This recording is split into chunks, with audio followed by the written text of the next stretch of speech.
Piye? Aku gak tau medhiti jalanane ya sing dadi aku. Oh. Aku dipecut ya sing dadi kuwi aku ki. Man. Heeh. Oh. Sing godak kuwi mang ngono. Pecah-pecah ya ora nampa lho dijak. Lah aku ya jarene ya aku ya ora ro critane kok aku. Lah tak kan jarak. Nggih.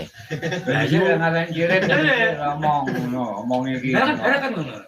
Lah wong jar aku mikir kan nyambung dong ndang. Suwe-suwe tok Lah ya cerek jenenge ngono kuwi.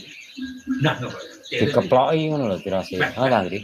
Dikeploki jenenge ceret wong dhisik kuwi. Wah. Dadi wong Lu bener punya rene ben teko dinti kene ya warak. HP-ne matani jibo. Maksud kuwi bener omongane Caca apa sing maksud kuwi sing bener piye? Bener nek bocor tiga sing godak kuwi no. Wah, awakmu mlayune tebu-tebu. Jarane nyantol, apa mau gak nyantol awakmu dipecuti. Oh. Kok gak nemu juga.